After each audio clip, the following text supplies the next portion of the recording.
Bon, on fait un petit tour rapide d'abord. Vous nous dites qui vous êtes, vos entreprises. Bon, vous pouvez en dire un mot aussi, mais enfin, je pense que quand même ça devrait aller. Vous n'êtes pas franchement c'est pas franchement des jeunes start-up inconnus dans le métier.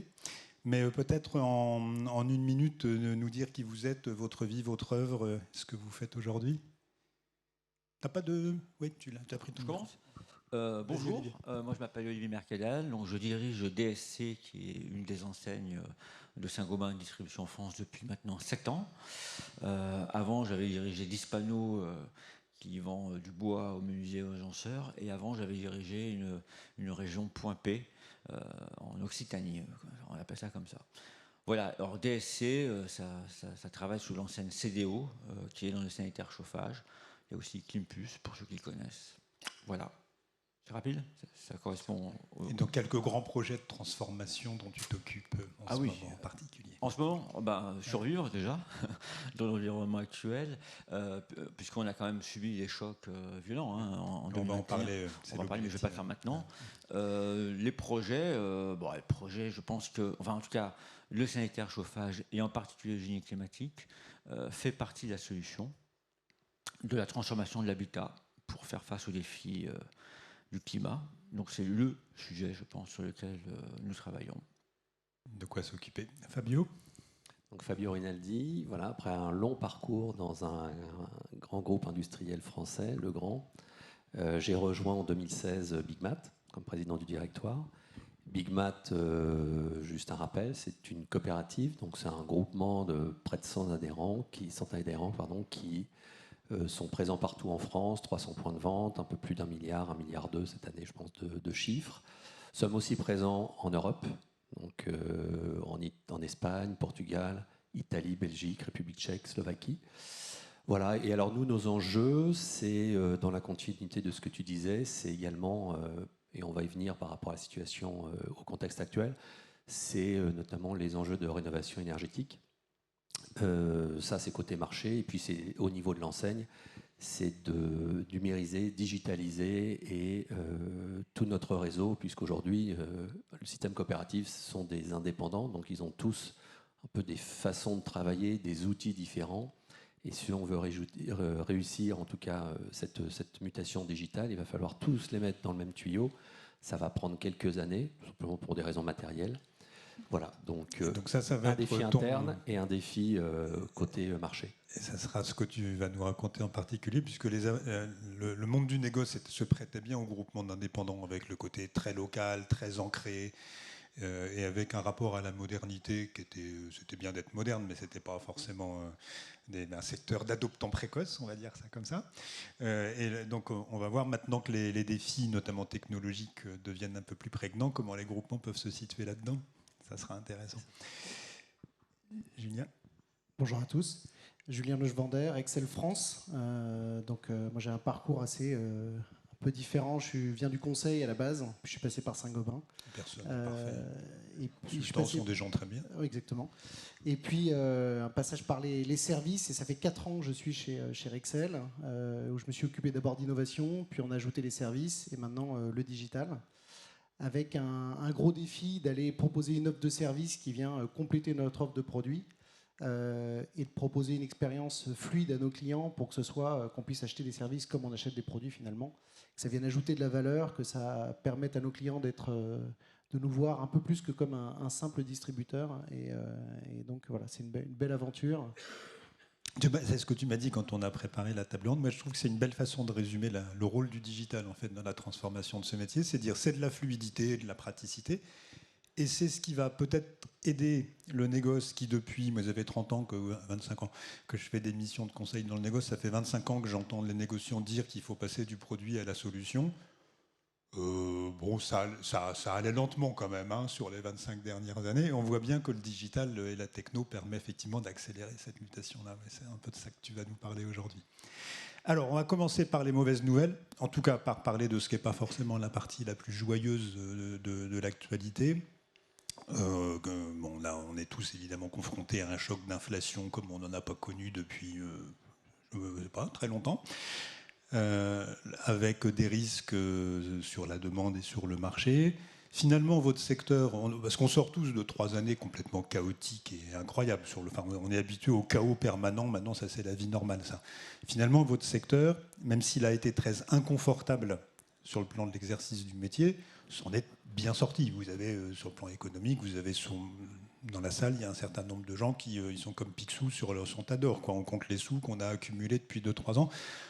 A priori, ça ne va pas continuer comme ça. Quel niveau d'optimisme ou d'inquiétude vous avez sur l'évolution du marché? Qu'est-ce que vous faites concrètement? Quelle anticipation vous avez? Olivier, je ne te fais pas parler en premier parce que je sais que tu es le plus radical sur le sujet. Tu vas casser l'ambiance. Fabio, quand on en a parlé il y a 3 semaines, tu étais encore relativement serein. J'étais pas mal, ouais. J'étais mieux qu'aujourd'hui. Et puis, de toute façon, si on est tous là, on connaissait le sujet, hein, de crise en crise. Donc, voilà, on savait qu'on allait parler d'un horizon qui s'assombrit. Effectivement, nous sortons de 3 années extraordinaires, en tout cas dans les matériaux. Et là, c'est vrai qu'on a beau... quand on écoute et là on est dans l'actualité des budgets, on se dit tiens, il y a quand même une petite croissance l'année prochaine auquel personne ne croit, il y a une inflation, on pourrait se dire, nous on a une inflation et une croissance qui est dans les matériaux qui est plus forte depuis plusieurs années, hein, notre taux de progression est supérieur au PIB depuis plusieurs années, l'inflation actuelle qu'on estime 12-15 points, aller au-delà de l'inflation sur les biens de consommation, on pourrait se dire ça va continuer. C'est-à-dire que même si on est à 0 de croissance l'année prochaine, on sera toujours positif. Je sors d'un séminaire avec mes dirigeants et j'en ai 90% qui prévoient une activité négative l'année prochaine. Nos fournisseurs que nous rencontrons depuis le début du mois de septembre, j'en ai aucun qui m'annonce une activité positive en volume l'année prochaine. Alors, à cela s'ajoute ce qui pourrait venir compenser, mais alors là c'est purement de l'arithmétique, on est en dehors de notre activité, c'est les effets d'augmentation tarifaire selon les fournisseurs qui vont de 10, 20, 30%, donc on continue. Donc quand on m'annonce une inflation encore l'année prochaine de 3%, moi c'est pas celle qu'on m'annonce quand on passe dans nos bureaux, donc soit on est mauvais en négociation, soit notre réalité sur les matériaux n'est pas celle que l'on peut entendre. Voilà. Donc tout ça, couplé à des économistes qui, eux, disent la récession, c'est évident, elle a commencé. D'ailleurs, comme nos volumes sont inférieurs aujourd'hui, sont en baisse. Hein, alors, on a une inflation qui est trompeuse, des résultats qui sont trompeurs, parce qu'avec une activité dans les matériaux, à fin août, c'était plus 9%. Mais donc, ça veut dire qu'on est en volume, une baisse des volumes, et cette baisse des volumes risque de s'accentuer. Donc la récession, elle est là, on commence à entendre, elle est dans la salle d'attente, et elle ne va pas tarder à rentrer dans le cabinet, et là, ça va faire très mal. Okay. Vous partagez l'analyse? Oui, oui, la messe est dite. Hein, les banques centrales, en fait, ont tué le sujet. Elles avaient le choix, ça a été très bien dit là, par le patron de la Fed, il avait le choix entre l'inflation ou le chômage, donc la récession, et ils ont choisi la récession et le chômage. Donc on sait que dans le bâtiment, les taux d'intérêt ont un impact énorme, hein, puisque c'est ce qui détermine l'accès à la propriété, donc dans le neuf. Donc ça, c'est réglé. Ce qu'on ne sait pas, c'est l'intensité, finalement, et la durée. Mais généralement, les phases de contraction dans le bâtiment, ça ne se compte pas en mois, mais plutôt en années. Donc c'est quand même probablement plusieurs années. La bonne nouvelle, il y a quand même des bonnes nouvelles là-dedans, c'est qu'on part de haut quand même. Hein. On part d'une activité qui est très élevée, donc ça va dépendre jusqu'où ça descend. Hein. Moi, je commence déjà à être un vieux con, mais moi, j'ai vécu la crise de 2008, je m'en souviens, hein, elle m'a marqué au fer rouge. Et j'ai démarré ma activité professionnelle en 91-92, c'était déjà une crise. Donc moi, je les vois, hein, et elle dure toujours. Par contre, ce qui est singulier dans cette crise, et ce qui n'était pas le cas dans la crise précédente, c'est qu'il y a derrière le sujet quand même de la transformation, de la rénovation, qui est derrière, qui lui est là en fait. Ce que je veux dire, c'est que tout ce qui est de l'activité, qui est du domaine, en gros, du retail ou de la consommation, va être vraiment impacté. Si je prends le cas de mon business, moi, on est assez fort en sanitaire dans les showrooms. Là, il n'y a pas photo, on va vers du négatif, c'est sûr. Pour la simple bonne raison que les gens ne vont pas dépenser. Ils ont déjà beaucoup dépensé. Et puis maintenant, avec l'inflation, ils n'ont plus d'argent. Puis quand vous voyez les devis des artisans, je ne sais pas s'il y en a certains dans cette salle qui ont essayé de faire des travaux, ça vous refroidit quand même. Donc, voilà. la partie retail du business va baisser. Mais de l'autre côté, tout ce qui touche au génie climatique, là, il n'y a pas le choix, en fait. Crise ou pas crise, il faut le faire, en fait. Et en plus, c'est un marché qui est aidé par le gouvernement, et je pense qu'ils ont raison. Donc, il y a un gros négatif et un gros positif. Pour ma part, comme CDO est pas mal en génie climatique, le plus va l'emporter sur le moins, à mon avis. Enfin, aujourd'hui, c'est ce que j'écris. Et donc, en termes d'agilité, donc il y a une repriorisation, une réallocation de moyens sur les poches de croissance, on va dire, chez toi. Oui, alors nous, on l'avait vu le coup venir. En fait, pour être tout à fait transparent, la RE 2020 nous a fait tomber de nos chaises, en fait. Moi, je ne pensais pas que l'État allait aller aussi loin dans comment dire, la volonté de changer, finalement, tout ce qui est du chauffage, le confort d'été du bâtiment. Donc, on n'a pas vu le coup venir que le gaz, par exemple, la chaudière gaz allait disparaître de la maison individuelle en neuf. Ça, on ne l'a pas vu venir. On n'a pas vu venir non plus qu'en 2024, dans le collectif, ça n'allait pas être le cas. Donc, en novembre 2020, parce que je me souviens que c'est en novembre 2020 qu'on a vu le résultat, nous, en tout cas, on a pivoté stratégiquement, j'ai envie de dire, en disant là, ça change tout. Et donc, on s'est mis en ordre de marche. Mais par contre, c'est des process assez longs parce que ça implique, en tout cas pour mon entreprise, des changements de logistique extrêmement majeurs. J'ai déjà parlé après, je ne vais pas revenir dessus. Donc, nous, on a pivoté il y a maintenant 2 ans. Et on sera prêt fin d'année prochaine pour, en gros, accompagner. Je ne vais pas monopoliser la parole, mais il y a beaucoup de sujets. Les clients, il y a différents types de segments clients, il y a des technologies à utiliser, les fournisseurs, il y a plein de choses à faire pour répondre à ce marché. Mais quand même, on fait partie de la solution et on doit bien travailler. Alors, Rexel aussi fait partie de la solution. Alors on a la chance d'avoir dans nos catalogues des solutions actives qui ont, on le sait, notamment sur les problèmes énergétiques, un retour sur investissement qui est très bon. Alors je ne veux pas balancer sur le gros œuvre, mais on a la chance d'avoir tous ces produits, des expertises qui vont avec. Et on parlait de la RE 2020, le décret tertiaire là, qui rentre en application, alors il vient d'être décalé à janvier. Pour nous, c'est une opportunité aussi d'aller répondre aux besoins des clients. En fait, on s'est posé la question pour nous en disant qu'est-ce qu'on va faire pour limiter l'impact de nos factures énergétiques.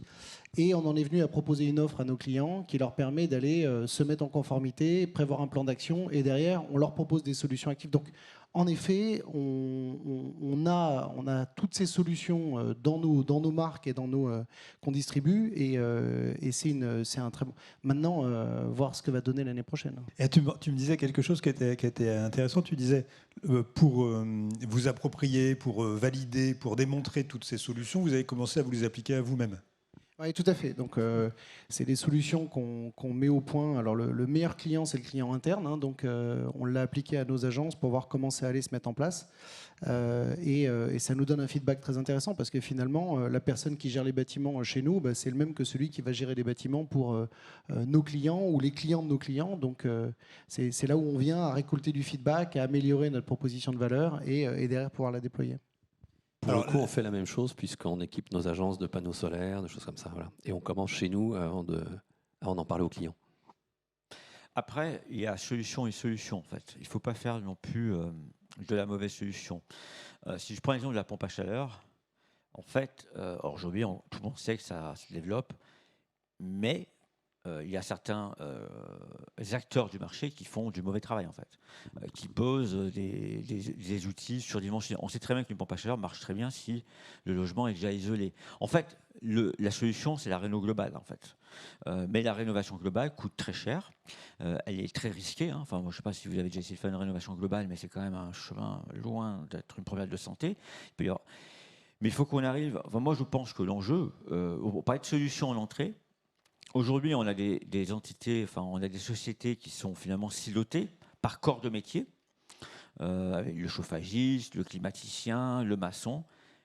Et à mon avis, si on raisonne vraiment en tant que citoyen par rapport aux enjeux, il faut qu'on arrive à fédérer en fait ces corps de métier différents pour qu'ils travaillent ensemble pour mettre la meilleure solution. Parce qu'en fait, il y a quand même des milliards d'euros qui sont mis sur la table par l'État. Il ne faudrait pas que dans 10 ans, on se dise, en fait, ce n'est pas OK, ça ne marche pas. Il y a un article, il n'y a pas très longtemps, dans les Échos, qui montrait les émissions de CO2, qui a démontré qu'en gros, sur les 3 dernières années, je crois que les 2/3 des baisses des CO2 dans les maisons individuelles neuves, c'est la pompe à chaleur qui l'a faite. Est-ce que c'est une bonne nouvelle, en fait ? Oui, pour moi, en tant que CDO, mais en réalité, ça veut dire qu'il n'y a pas assez de réno global qui se fait et on ne parle pas assez d'isolation. Donc il y a un sujet là. Comment on arrive à fédérer les clients, comment les entreprises... voilà. Il y a les logiques d'entreprise avec leurs actionnaires, mais je pense qu'il y a un enjeu qui nous dépasse, qui est de contribuer à l'habitat de demain, en fait. Oui, et avec un rôle notamment pour les grands leaders dans leur domaine, pour Saint-Gobain ou pour Rexel ou pour Saint-Gobain, d'autres. c'est plus facile, par définition. J'imagine, mais Saint-Gobain est dans une position évidemment avec une responsabilité de leader particulièrement forte sur le fait de pousser les techniques, les matériaux les plus vertueux, évidemment. Mais concrètement, on a des difficultés. Par exemple, quand il y a un point P qui est à côté d'un CDO, a priori, on a tout ce qu'il faut. Pour autant, on ne se parle pas tous les jours. Enfin, donc, on doit nous-mêmes, vous savez, c'est dans les familles qu'on s'engueule le mieux, hein. Donc nous-mêmes, entre nous, on doit essayer de se fédérer. Mais je pense qu'il y a un sujet. Alors, puisqu'on parlait des produits, donc là, on a parlé du choc de demande qui arrive. L'année dernière, on parlait que du choc d'offres. Vous n'aviez rien à vendre, en fait. Enfin, en tout cas, il y avait des problèmes de pénurie et de fonctionnement de la filière qui étaient importants. On en est où là-dessus? Comment vous anticipez ça? Et qu'est-ce qu'on peut faire concrètement? Parce que là, on s'est plaint un peu, ou on s'est inquiété un peu. Mais si on réfléchit aux solutions, donc pénurie et problème d'appro, c'est encore fort aujourd'hui ou pas? Et qu'est-ce qu'on peut faire pour limiter la casse? Fabio? Ce ne sont pas les mêmes pénuries. Alors, ce n'est pas complètement de la pénurie. Pénurie, on n'aurait rien. Mais ce sont des tensions. En fait, l'année dernière, à peu près à la même époque, c'était principalement sur les produits d'isolation, enfin chez nous, plaques de plâtre ou autres, avec notamment les fins de période des C2E, isolation 1 euro. Alors là, il y en a eu. Et alors là, pour le coup, effectivement, beaucoup de travaux ont été mal réalisés. On a vu tous les scandales, enfin voilà. Donc, c'était ces produits-là. Et puis, sont arrivés les événements que l'on connaît, le coût de l'énergie. Et aujourd'hui, chez nous, si vous devez refaire votre toiture, si vous avez été dans une zone avec, avec une tempête, je vous souhaite bon courage, ou ça va vous coûter très cher, puisque le gaz est un composant extrêmement fort dans la production des tuiles. Les briques. Voilà. Donc les pénuries sont principalement sur ces familles-là depuis maintenant le début de l'année. Et c'est d'ailleurs ce qui aussi fait que notre résultat est un peu moins bon que prévu. Alors, il y a un côté, entre guillemets, je dirais positif quand on parle de la crise et des secteurs d'activité comme la rénovation. On parlait des aides de l'État. Je crois que ma prime rénov, c'était 2 milliards et ce sera 2,6 milliards l'année prochaine. Donc il y a quand même une vraie volonté de l'État d'avancer sur plan de rénovation énergétique. Et là, pour le coup, ces produits-là ne sont pas forcément les produits qui sont en rupture. Donc, a priori, ça ne touche pas forcément les tuiles, pardon. Et les produits à composantes plus technologiques, notamment, il n'y a pas donc avec des chaînes d'appro plus complexes qui viennent de l'étranger, etc. Il n'y a pas de problème de ce côté-là, sur l'électricité ou le sanitaire? Je suppose que vous en avez un peu. Oui, nous, les composants électroniques, nous, on a eu des problèmes l'année dernière et ça tourne. Hein. Enfin, j'imagine que c'est pareil pour toi. On a des problèmes, on a eu en climatisation, pompe à chaleur, chaudière, etc. Ça tourne en fait. Ça tourne quand il y a un qui va mieux et qui va moins bien. Globalement, ça va quand même mieux par rapport à ce que c'était l'année dernière. La réponse des négociants, elle a été simple, c'est le stock. Hein. On a tous été très très forts en stock jusqu'à l'été. Je crois qu'aujourd'hui, tout le monde est en train de déstocker. Donc moi, mon stock, il a explosé en fait pour augmenter les couvertures. Donc financièrement, ça c'est quand même. Je pense que c'est pareil pour toi. Alors nous, on dit à nos adhérents, faites du stock. Voilà. On dit à nos adhérents, faites du stock parce que votre argent, tous les mois, vaut de moins en moins avec l'inflation. Donc, alors que vos stocks vaut de plus en plus. Oui, alors sur des produits, attention, pas des produits à court, hein, le bois ou autre, ce sont des produits qui d'ailleurs baissent aujourd'hui. Donc sur les fondamentaux, on leur dit faites du stock. Voilà, prévenez Saint-Gobain, on va acheter de la laine de verre et du. Bon, mais pareillement, pour rebondir sur ce que tu dis, il y a quand même il y a quand même quelques industriels qui se posent la question juste de fermer, en fait, d'arrêter. Ceux qui sont très dépendants du gaz et de l'énergie ont un véritable mur, mais un mur, en fait, d'énergie qui arrive vers eux, parce qu'ils étaient couverts jusqu'à présent. Les couvertures sont en train de s'arrêter. Donc, il va falloir maintenant qu'ils rachètent de l'électricité à un prix qui est x10, x20. Et certains, effectivement, industriels, les briquetiers, se disent, mais peut-être carrément d'arrêter, en fait, de produire. Alors là, ça règle le débat de la pénurie. Enfin, je veux dire, tout s'arrête, en fait. Et on pourrait croire que c'est virtuel. C'est pas virtuel, en fait. On entend un certain nombre de nos partenaires industriels s'interroger sur des chômages partiels pendant l'hiver et éventuellement de s'y remettre au printemps. Bon, alors s'il n'y a pas le brique et pas de tuiles pour faire une maison, ça va compliquer quand même la chose. Ouais, on s'occupera de l'électricité et des salles de bain. Oui. Tu me disais, par exemple, Julien, donc vous êtes confronté à la même difficulté d'imprévisibilité, en fait. Ce n'est pas tellement des pénuries généralisées, c'est plus que c'est compliqué d'avoir les niveaux de sécurité et de visibilité qu'on peut avoir. Et tu disais, tu m'évoquais deux choses que vous faites, c'est que la techno permet de faire. La substitution des produits, l'aide à la substitution, en ligne en particulier, et le travail sur les flux marchandises, en fait. Oui, exactement. En fait, on est passé d'une période où les fabricants ils venaient permuter un petit composant parce qu'il n'était plus produit ou il était en rupture. Et donc, au lieu d'aller chercher à produire des nouveaux produits, ils sont revenus à comment on fait du rétrofit sur des gammes existantes pour remplacer le petit composant qui va bien et pouvoir continuer à vendre des produits. Et donc, ça a perturbé l'ensemble de la chaîne, plus après les soucis de rupture. Quand il manque un composant d'un tableau électrique, on ne fait pas le tableau, quoi. Donc, c'est sûr que de point de vue supply chain, c'est la relation avec nos partenaires, les fournisseurs, qui a fait la différence. Être capable de vraiment communiquer avec eux, voir venir, mettre en stock quand c'est possible, avoir des gammes qui sont cohérentes.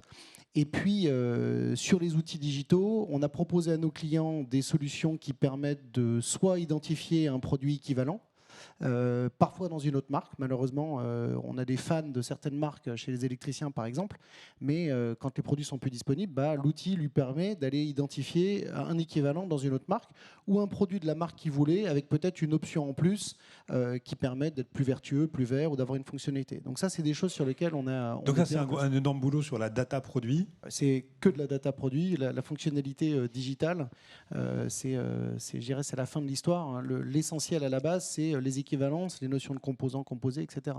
Et donc ce travail de matching et d'intelligence du catalogue et d'aide au choix pour le client, donc online on voit bien, avec un relais pour les équipes en agence. Oui, exactement. Et il faut qu'on arrive à donner, pour toutes les fonctionnalités digitales qu'on a, il faut que ce soit à la fois applicable à nos clients, que nos clients puissent les utiliser avec leurs clients et que nos commerciaux puissent les utiliser. Donc c'est une grosse difficulté parce qu'il faut que le même outil, on soit capable d'avoir une approche de prescription, de conseil, de pouvoir cacher les prix quand ça a du sens. Donc c'est toute une mécanique. Je pense que le travail sur la data, il n'est pas récent, c'est quelque chose sur lequel on est exposé depuis très longtemps. Mais là, ça fait tout son sens pour le coup. Oui, et on ne parle pas de... c'est un travail sur des milliers et des milliers et des milliers de références, donc c'est un travail assez massif sur le plan des volumétries de produits qu'il faut qualifier, qu'il faut matcher. Exactement. Et tu disais que ce travail sur la data produit, il sert aussi à fluidifier la relation avec les fournisseurs sur le partage de l'information, en fait. Voilà, c'est un peu plus en amont. C'est-à-dire qu'à un moment, nous, on a un rôle de tampon sur cette période où il va y avoir des à-coups dans la supply chain. Donc, ça passe évidemment par le stock. Et c'est dans la communication et dans la relation fournisseur qui est très développée, qui permet de mettre en place toutes les mécaniques pour que ce soit le moins douloureux possible pour nos clients. Que même si on a des retards sur les livraisons de matériel, que derrière, pour nos clients, ce soit le plus simple à gérer. Nous, on a pris, complètement dans ce qu'il vient de dire, on a pris des décisions un peu radicales. On a des plateformes logistiques chez DSC, on en a 11, et on a décidé de centraliser les appros en un seul lieu, non pas pour dire on centralise en fait, mais en fait ça nous a permis d'avoir un point de contact unique avec le fournisseur en fait. Parce qu'avant, ils traitaient avec 11 de nos plateformes. Et honnêtement, vu la situation, c'était extrêmement pénible parce qu'on n'a jamais été aussi proche des fournisseurs, de leurs ADV pour allouer. Et le fait d'avoir centralisé, on est en train de le faire, nous permet vraiment d'avoir une relation plus professionnelle en fait, plus précise avec le fournisseur et de faire des allocations au bon endroit. Parce que ça bouge tout le temps. Et ça, enfin voilà, ça change beaucoup de choses. En tout cas, aujourd'hui, avant, entre guillemets, on avait un point logistique avec les fournisseurs une fois par mois, gentiment. Là, on est passé sur un rythme peut-être de 2 fois, 3 fois par semaine, en fait. Mais au fond, c'est une bonne chose. Ça nous a permis de nous rapprocher d'eux, de comprendre comment ils fonctionnent, comment on fonctionne nous. Et je trouve que dans cette histoire, globalement, on a plutôt fait équipe avec nos partenaires fournisseurs. Ils font ce qu'ils peuvent. Hein. Et les masques sont tombés, j'ai envie de dire. Chacun fait comme il peut, chacun essaye de trouver des solutions. Et puis, bon, voilà, certains ont des problèmes et on essaye de trouver des solutions. Et effectivement, on a fait pas mal de tableaux d'équivalence parce que ça tourne, en fait. Hein. Et donc, quand ce n'est pas l'un, c'est l'autre. Alors, quand on a des produits et des clients, encore faut-il avoir du personnel pour les servir. L'autre pénurie à laquelle votre secteur, mais pas seulement votre secteur, est confronté, c'est évidemment la pénurie de personnel, la difficulté à recruter. Donc, quel regard vous avez là-dessus? Quel niveau de gravité ça a pour vous? Est-ce que c'est vraiment un truc vraiment embêtant, structurel, et qui amène à changer la façon de faire le métier à certains égards, parce que c'est une telle contrainte qu'on est obligé d'ajuster les pratiques, les process, les méthodes, voilà, on n'a pas le choix. Ou est-ce que c'est des effets un peu plus conjoncturels, un peu post-Covid, c'est un peu casse-pied, on va être obligé de travailler un peu les salaires, il faut faire gaffe, mais si on manage bien, qu'on s'organise bien, ça va le faire. C'est quoi le niveau de gravité de la chose? Alors là, pour le coup, c'est quand même préoccupant. Enfin, les chocs qu'on a eus ont été violents. Les équipes ont fait face. Moi, je trouve qu'elles ont été même impressionnantes. Mais qu'on le veuille ou non, il y a une espèce de fatigue qui s'est accumulée au bout des 2 ans et qui se ressent aujourd'hui, en fait. Nous, vous savez qu'on mesure tous les ans la satisfaction de nos collaborateurs. Elle est plutôt bonne. Mais malgré ça, on observe une augmentation importante du turnover. Donc, il y a des gens, du jour au lendemain, qui décident de faire autre chose. Et ils sont plus nombreux qu'avant. Donc, hausse du turnover. Ça, c'est un fait qui est assez marquant. Face à ça, je pense qu'on l'observe dans toutes les entreprises. Donc, effectivement, pénurie, je suis d'accord avec ça. Au fond, comment dire, l'approche qui est la nôtre aujourd'hui est peut-être un peu originale. Nous, on met l'énergie sur nos collaborateurs, entre guillemets, qui sont là depuis au moins 5 ans, en fait. Parce que ceux qui ont vraiment de la valeur, au fond, ceux qui connaissent l'entreprise, qui connaissent les clients les connaissent, eux ont un vrai capital. Donc toute notre énergie aujourd'hui, elle est mise sur la fidélisation, sur garder les collaborateurs qui sont là depuis un certain temps. Alors évidemment, quand on a des nouveaux, on fait beaucoup de travail sur l'intégration, mais on a un taux de perte élevé, et ben on vit avec, en fait. On vit avec. Ouais, donc concentration des efforts sur le cœur de l'actif de l'entreprise, en fait, que sont ces... Oui, les gens qui ont 40 ans, 50 ans, ben, ils ont beaucoup de valeur. Dans un monde d'indépendants, de PME, la problématique se pose très différemment? Non, enfin, nous, c'est pas tant, peut-être un peu moins de turnover. Par contre, c'est le recrutement qui est difficile. Alors, je pense que ça a été, dans les 2-3 dernières années, ça a été le moment le plus difficile pour recruter, avec ce que j'ai pu vous dire ou ce qu'on peut envisager pour 2023 ou 2024. Là, on commence à se dire, bon, ce sera peut-être moins un problème, parce qu'on commence à regarder de plus près nos effectifs, et je vois que dans notre réseau, il y a des questions qui se posent sur des recrutements. Donc ça, c'est côté distribution. Voilà. Donc peut-être qu'on a atteint un pic du problème. Et là, les perspectives s'assombrissent, donc on va être très vigilant sur les recrutements. Par contre, ce qui est ennuyeux, ce sont nos clients, les artisans. Parce que quelque part, si eux n'arrivent pas à recruter, bah, c'est du business en moins. Et ça, c'est réel. Nous avons réalisé une étude avec Opinionway. On a à peu près 60% des artisans qui avaient refusé ou repoussé des projets parce qu'ils n'arrivaient pas à recruter. Voilà. Alors c'est peut-être aussi pour ça qu'aujourd'hui, les queues de projets post-Covid et autres, on les a encore aujourd'hui, on les aura probablement même au début 2023. Ça nous va bien. Mais ça touche toute la filière et notamment nos clients. Voilà. Et ça, c'est plus un problème. Ouais, et Julien, c'est un truc que tu m'en as parlé là, de ce que vous faites pour... On a un double phénomène. On a en effet ces entreprises qui sont de petites et moyennes entreprises qui ont du mal à recruter des nouveaux équipiers, ça c'est clair. Mais on a aussi, on parlait des solutions actives du bâtiment qui sont de plus en plus complexes, qui s'approchent de plus en plus du software, de l'IT. Et donc on a une vraie barrière à l'entrée et un vrai besoin de former les clients. Et en fait, on s'est rendu compte que plus on venait rendre notre catalogue technique complet, avec du service, etc., plus il fallait qu'on ait une offre de formation à destination de nos clients qui leur permette de monter sur ces nouveaux marchés. Ça a été vrai pour le véhicule électrique, c'est vrai maintenant pour l'optimisation de l'énergie. On a beaucoup de nos clients qui veulent se transformer là-dessus, et si on ne les accompagne pas, en fait, ils vont juste pas monter à bord de la barque, ils vont laisser passer le train. Et ça, c'est mauvais pour nous, c'est mauvais pour toute la filière. Donc c'est un vrai enjeu de monter en compétence sur lequel on a vraiment pris parti de monter une offre et de les accompagner, parce que c'est le sujet des 20 prochaines années. Donc tu disais pour au-delà de la pénurie de main-d'œuvre, il y a de la pénurie de main-d'œuvre compétente et formée sur les nouveaux marchés. Ce que tu me disais, c'est que vous travaillez à baisser la difficulté d'accès en fait, à ces nouveaux marchés en faisant en sorte que vos clients puissent adresser ces nouveaux marchés, même s'ils ont une main-d'œuvre qui n'est pas forcément hyper experte, en facilitant l'accès, en rendant ça moins complexe. En fait, soit on vient packager les offres pour les rendre vraiment complètes et faciles à appréhender en utilisant des expertises qu'on a en interne. Donc ça, c'est en effet une première partie du chantier, parce que déjà, si on leur donne le moyen facilement de comprendre et d'avoir un kit qui est cohérent, ça leur permet très simplement. Donc ça va être la borne de recharge avec le software qui permet de l'opérer et puis l'ensemble des composants qui permettent de la faire fonctionner. Mais il ne faut pas négliger la formation, parce qu'il y a énormément d'éléments où il faut être qualifié pour pouvoir réaliser certaines opérations. Et puis tout le monde ne se lance pas sur un marché comme ça avec une équipe qui ne connaît pas le sujet. Donc il faut aborder les deux. Formation e-learning ? Non, en fait, la plupart de nos formations sont présentielles, parce que la demande de nos clients, c'est de manipuler du matériel, d'avoir des formations qui sont certifiantes, qualifiantes, donc c'est sur place, et puis proche de nos équipes sur le terrain. Donc il faut réaliser des choses qui sont en région, c'est très important. Et le deuxième effet qui se coule, c'est non seulement vous avez du mal à recruter, mais on parlait des marchés porteurs tels que la rénovation énergétique ou autre. Il faut donc être RGE. Donc c'est encore une nouvelle étape qui est indispensable d'ailleurs pour éviter justement toutes les dérives qu'on a pu connaître. Donc c'est vrai que ça devient, je pense que c'est une des raisons d'ailleurs pour lesquelles on ne pourra pas tenir les objectifs qui sont fixés par les autorités et autres. Enfin, je voudrais prendre un exemple qui est l'apprentissage.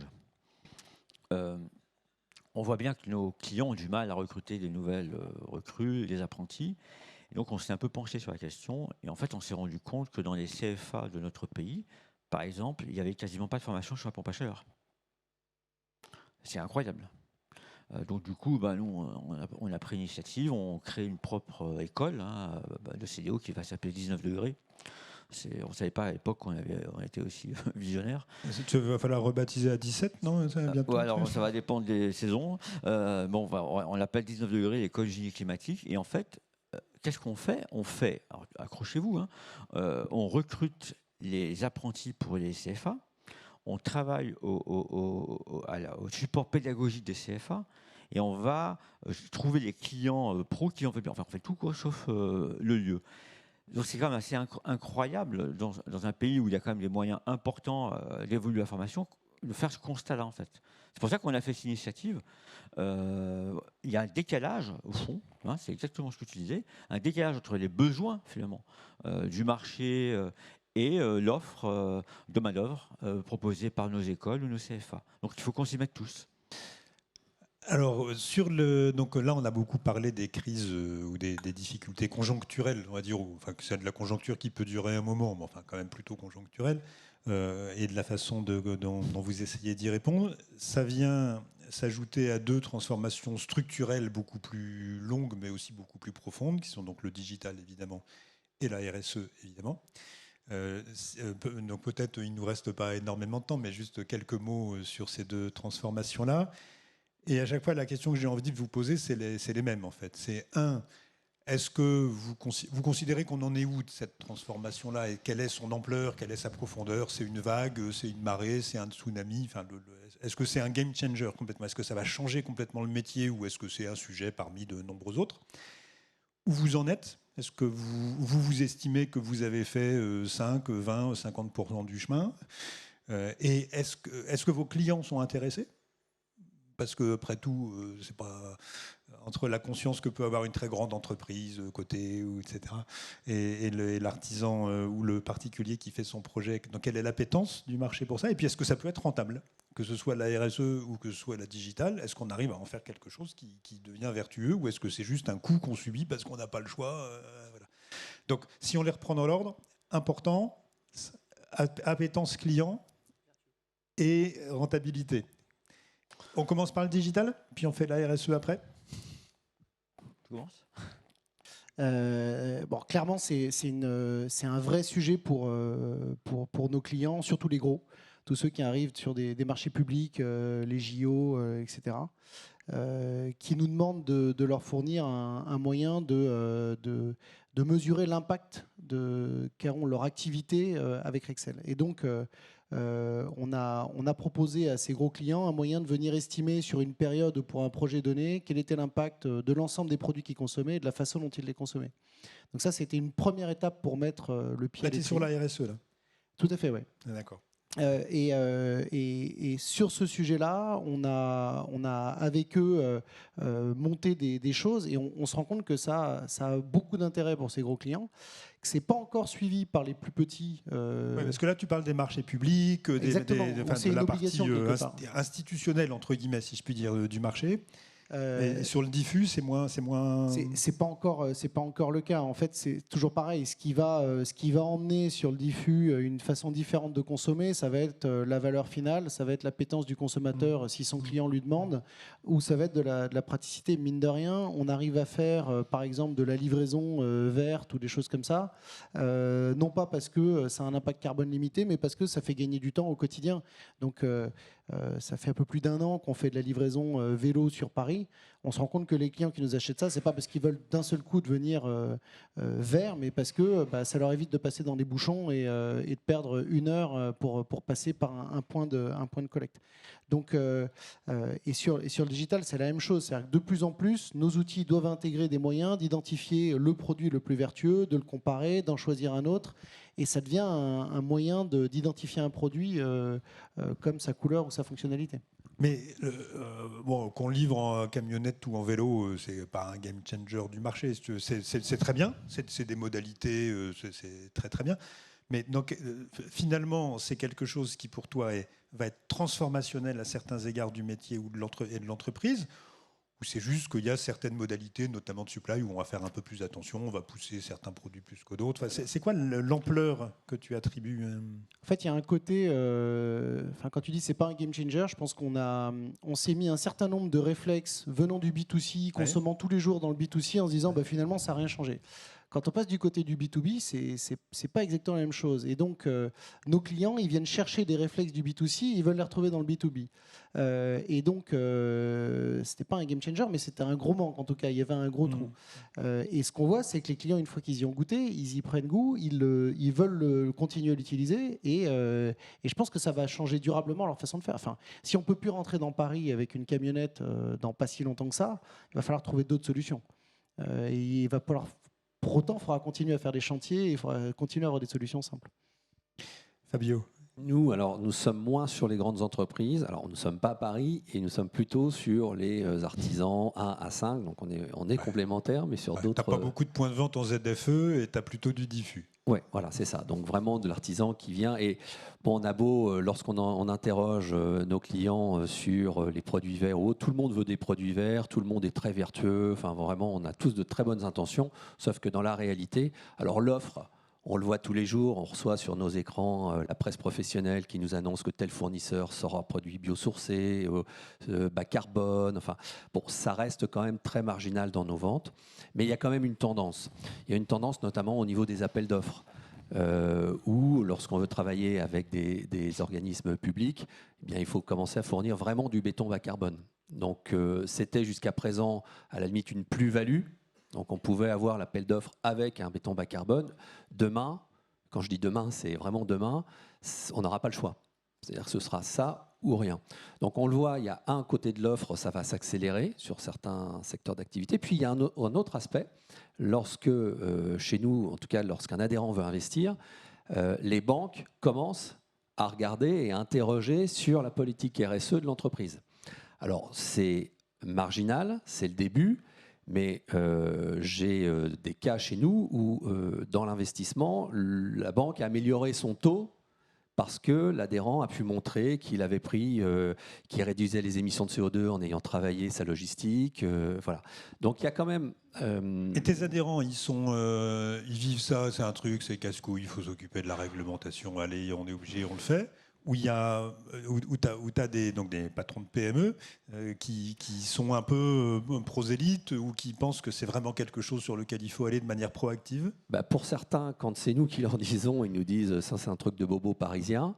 Voilà. Quand on le fait dire par certaines personnes qui sont vraiment convaincues et qui expliquent tout ce qui arrive, le tsunami qui arrive de réglementation européenne, parce que certaines sont là. Allez, à la limite, elle ne se voit pas encore trop, mais d'autres arrivent. Et là, pour le coup, alors on en a une, par exemple, c'est la REP. La REP sur les produits et les matériaux de construction. On voit que c'est repoussé, mais là, on y arrive en 2023. Alors là, on a gagné apparemment 4 mois, mais ensuite 2024. Donc ça, pour le coup, maintenant, ils y sont sensibles.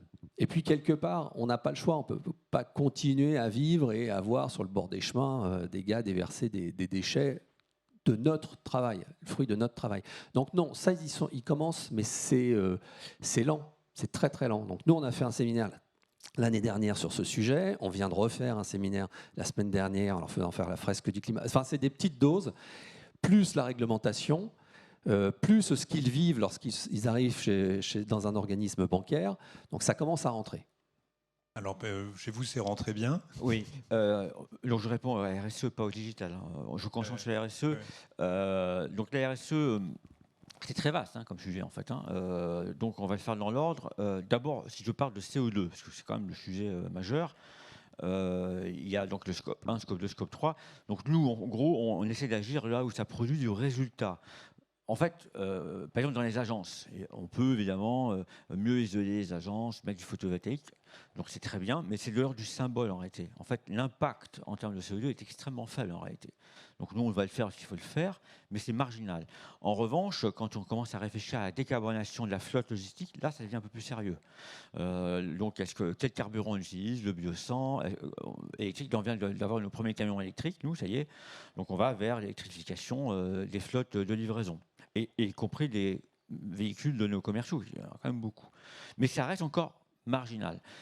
L'impact majeur d'un distributeur sur le CO2, c'est ce qu'on appelle le scope 3, c'est le CO2 qui est dans les produits. Bien sûr. Et là, c'est là le vrai enjeu, c'est comment on va vers une offre durable, en fait. Une fois qu'on a lancé le mot, on a lancé un peu la bombe dans la salle, l'offre durable. Mais moi, je suis plutôt optimiste. Je trouve que les industriels ont compris le sujet. Ils sont en train de bouger. Alors pour le moment, c'est un peu de la mousse, c'est vrai. Mais quand même, il y a des mouvements majeurs qui sont en train de se faire. Et je pense qu'il y a des fournisseurs qui vont émerger, d'autres qui vont disparaître parce qu'ils auront pris ou n'auront pas pris le virage. Et les clients, c'est pareil. Les artisans sont toujours un peu en retard, mais ça c'est toujours le cas. Mais leurs clients, eux sont particulièrement sensibles à la question. Donc pour moi, l'enjeu majeur, c'est l'offre durable. Et puisqu'on parle de RSE, il ne faut pas oublier la circularité, qui est un sujet ultra complexe en fait. Quand on regarde le sujet, tu parles de rentabilité, là pour le coup c'est dur de l'avoir. Donc il y a la REP qui se met en place. Enfin c'est quand même assez complexe. Donc nous on y travaille. On a écrit une vision partagée avec les équipes. Enfin, nous, on se donne 10-15 ans. C'est l'horizon, le temps qu'on se donne. Mais moi, je pense qu'il y a un game changer à la fin. Crise ou pas crise, il faut le faire. Dernier point de la RSE dont on ne parle jamais, c'est le S de la RSE. C'est tout ce qui touche à l'inclusion, qui, moi, me paraît absolument essentiel. Dans une société française qui est quand même plutôt fracturée, on a un rôle hyper important à pousser les valeurs de l'inclusion. Et on parlait du turnover tout à l'heure, on parlait de recruter. Si vous n'êtes pas inclusif, ou vous n'êtes pas perçu comme étant inclusif, vous vous coupez mécaniquement de 30 à 40% de candidats potentiels, en fait. il y a des gens dans ce pays qui ont beaucoup de valeur, sauf qu'ils sont peut-être pas forcément, ils appartiennent à une minorité. Donc nous, on est beaucoup là-dessus aussi, travailler sur l'inclusion pour avoir, gérer les équipes les plus diverses possibles. Ça fait partie du S, de RSE. Donc pour aller vers les dernières minutes sur le mot de la fin. Donc, Julien, quand on t'écoute, moi c'est ton job, puisque service, digital, innovation, on voit bien comment vous utilisez, comme tu disais tout à l'heure, comment vous utilisez la technologie, le digital et l'innovation pour faire... Alors dans l'électricité, c'est peut-être un petit peu plus facile que dans le matériau et le gros œuvre, mais pour faire en tout cas une pratique très, très moderne et à valeur ajoutée du métier, dans lequel le négociant n'est pas juste un metteur à disposition physique de produits et un revendeur de marques, mais dans lequel vous êtes de plus en plus capable d'accompagner les clients vers de la solution. C'est vraiment ça le maître mot, le guide de la transformation. En fait, il y a une bonne partie des produits qu'on distribue qui vont avoir de moins en moins de sens s'ils ne sont pas accompagnés par le service ou la partie digitale qui va avec. Et je reprends l'exemple de la borne de véhicule électrique. Une borne de véhicule électrique, aujourd'hui, si c'est une prise sur un poteau, elle a assez peu de valeur parce qu'on ne peut pas savoir qui est allé dessus, on ne peut pas savoir combien on va vendre la recharge, on ne peut pas revendre la charge d'ailleurs, on ne peut pas contrôler l'accès, enfin énormément de choses. Et puis la plupart du temps, elles sont en panne. Il suffit d'aller regarder ce qui se passe dans les stations Total pour ceux qui roulent en véhicule électrique. On a quand même énormément de mal à avoir des bornes qui fonctionnent.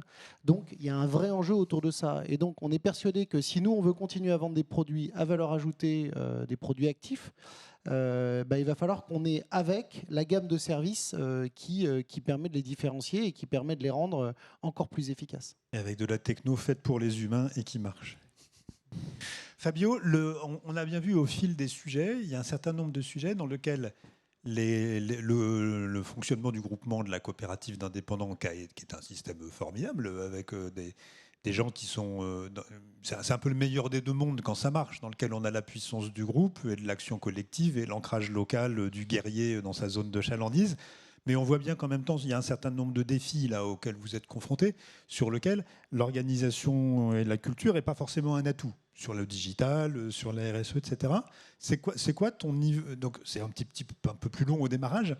C'est quoi ton niveau d'optimisme sur la capacité des groupements à s'adapter à ce nouveau monde et à ces nouveaux défis?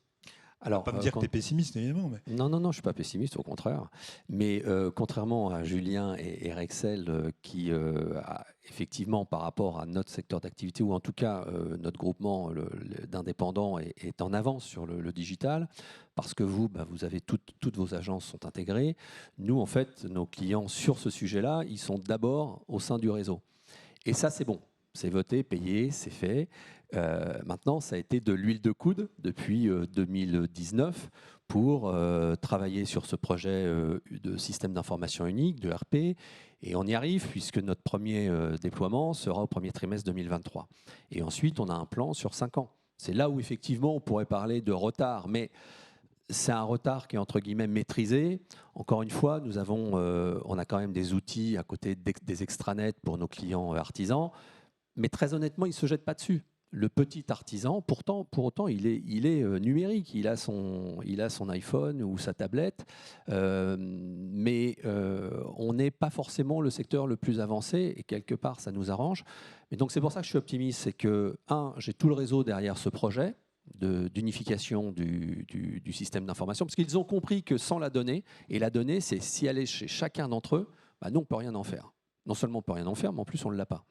Donc, et ça, pour le coup, ça va dévaloriser, en tout cas, leur entreprise. Donc, ça joue aussi indirectement, il y a un effet ricochet sur la pérennité de leur entreprise. Donc, vous avez un gros projet d'harmonisation des SI et de la data produit qui est en cours. Oui, absolument. Tout à fait. Olivier, le mot de la fin est sur comment vous vivez ça simplement. Et puis tu m'avais, d'un truc que j'ai trouvé intéressant, quand je t'ai demandé qu'est-ce que c'était la résilience et comment on gérait une entreprise dans des périodes de chocs successifs, etc., tu m'as fait une espèce d'envolée lyrique sur un parallèle que j'ai trouvé intéressant. Bon, il faut que je le refasse alors. Non, moi je considère les crises comme une opportunité, toujours. C'est dans ces moments-là, en fait, que les différences se font entre les différents acteurs. Donc moi, je Je me sens mieux en crise presque quand ça va mieux. Alors, il faut enlever la mousse et faire l'essentiel. Il ne faut pas se tromper sur l'essentiel. Oui, tu m'avais posé la question de la résilience, en fait. Tu m'avais dit, mais comment on fait pour être résilient dans une période de crise? Et je t'avais effectivement dit, la résilience fait partie du processus de deuil, en fait. Alors, pour ceux qui connaissent la théorie, je la répète, il y a le déni, l'abattement, la colère et la résilience. Mais il faut passer par les 4 phases. Donc, tu as démarré cette table ronde en disant la crise, c'est comment? Moi, chez moi, j'ai des gens qui sont encore dans le déni. Non, il n'y a pas de crise, ça va passer, c'est bon, machin. Donc déjà, faut faire, en tant que dirigeant, il faut déjà s'assurer que tout le monde est OK sur la vision de la situation et qu'il n'y ait pas de déni. Une fois que les gens ont compris que la crise arrivait, je crois que c'est à peu près le cas, il y a la deuxième phase, c'est on va tous crever, c'est foutu, on va nous virer, enfin ouais, parce qu'on a quand même connu des crises violentes dans le bâtiment. Il faut passer ça.